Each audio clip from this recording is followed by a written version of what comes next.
Hi, my name is Justin DeRoy, and you tuned in for a brand new episode of Hi-Fi's Brain Dump. If you haven't gotten a chance to see the first episode, basically what this show is about is me just taking a variety of top news stories and kind of just sharing my thoughts on them. All right, for the first topic today, we're going to go over some tech news. This involves some news in VR gaming. Some new technology that they're working on. Of course, VR gaming has been coming super popular ever since they've been coming out with all these new VR headsets.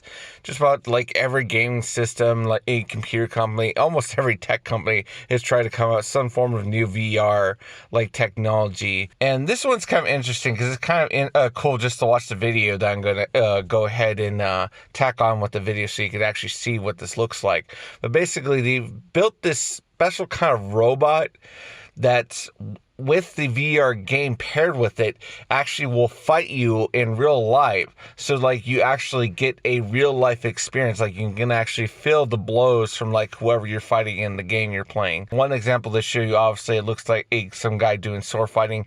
It also looks like, because the robot's affixed with like punching gloves, that perhaps you can also do probably a boxing game. It's really kind of cool, but obviously this does not look like something yet that'd be practical for home use. I could definitely see this being featured as one of those new VR games that they're probably gonna have like at a Dave & Buster's, I'd say, because I've been seeing them come out with some new VR kind of experience games. Like they had one for Star Trek, where you can experience like going on a mission in a spacecraft or something like that. That looked really neat. I'm thinking definitely it's going to be more like along the lines of that this is going to probably be used for, because I don't think too many people, unless the ultra rich, are going to be able to afford to have that kind of rig held up in their own home. So yeah. But yeah, definitely something cool that I'd be looking forward to checking out if they ever like make this public soon. Then moving on to just, world news stories. This is kind of very local for me because this is involving border news. In Texas earlier this week, there's actually reports of a Border Patrol agent saving a little boy from drowning in the Rio Grande near Eagle Pass in Texas. What I particularly wanted to bring up this for, because this is something I thought was really cool to actually hear about Border Patrol being actually recognized for doing what they're supposed to be doing, protecting our borders, but also protecting the people that, are trying to cross them. It's not just all about keeping them out. They also have a responsibility to protect the lives of people trying to make their way across, not just trying to harm them, point guns at them, and threaten to kick them out of the country. The job is to also look out for the safety of these people that have attempted to make this crossing. So this is really cool to hear a actual good story about them doing some good and stuff like that. And majority of the time, I don't think that Border Patrol should be getting a bad rap for what they do. I think Border Patrol, for the majority of the time, is doing exactly what they're supposed to do. I think all the bad stories about people, being shot at or injured and stuff like that because they get caught crossing, that's from people like, the Minutemen taking it into their own hands and going about Border Patrol the wrong way. Obviously, we need to protect our borders. We have like a huge, job crisis, people not being able to get jobs and stuff like that. There's also the limited space available for new residents to come into this country, and we also just can't take in everybody that's trying to, get political asylum, escape persecution from their own countries. Unfortunately, it's just not our responsibility to take care of all of that. But, at least, like I said, I like to hear that, people are out there doing good and being responsible about our Border Patrol, and you get to see the good side of it and not always the bad. Then, now we're moving on to our final topic for today, and today again it's going to be involving the news and media.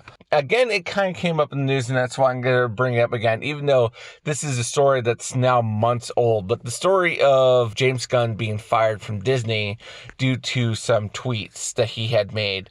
And I'm not going to bother going and reading off the whole tweet again, but I'll pop it up on the screen for you for a little bit for you to go ahead and read it yourself. Yeah, obviously, it's old news. James Gunn had gotten fired because of these tweets, and then not long ago got rehired and is now for sure going to be able to do Guardians of the Galaxy 3. Great news for me. I was very excited. But the reason why it's back in news again is because James Gunn recently actually shared his own thoughts on this, divulging like what exactly was going on behind the scenes with this whole him being fired and then rehired. And I honestly kind of think his response is kind of lame and just kind of generic, because basically it seemed like a very safe response to save face with not getting himself in trouble with the company, but also kind of giving the people like a kind of look behind the scenes of what exactly his thoughts are about him being fired.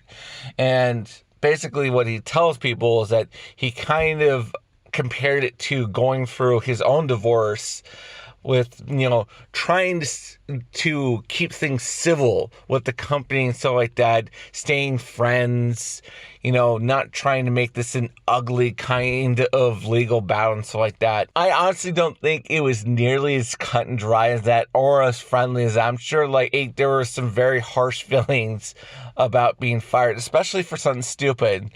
Like being fired for things you said, probably taken out of context, because, I'm sure this was some really bad, raunchy joke that was supposed to be just for amongst friends that he would let go public by tweeting it.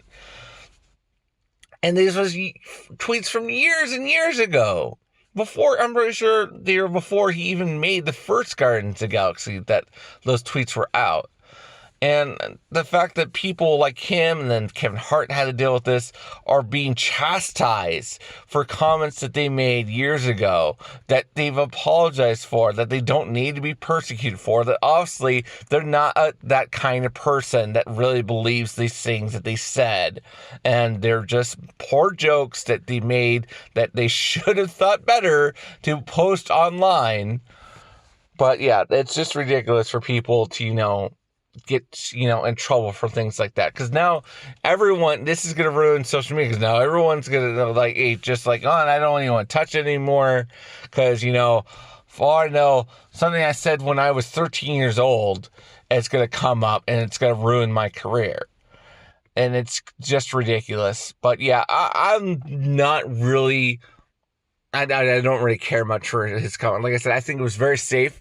He just didn't want to say anything what he really felt about it. Something like those motherfucking SOBs better have given me my job back, because it's ridiculous for them to fire me in the first place. But yeah, like I said, I felt like it was a very safe response to giving the public what they wanted about what he was feeling about being fired. Yeah, I think that's gonna go ahead and wrap up this episode. So yeah, be sure to like, share, comment, and subscribe to the channel. Check out some of the other content we have on here, such as on Tuesday we always come out with a new episode of Hi-Fi Pop, and Wednesday I do a brand new episode of Canceled Misfits. But yep, like I said, that's it for me today. Goodbye.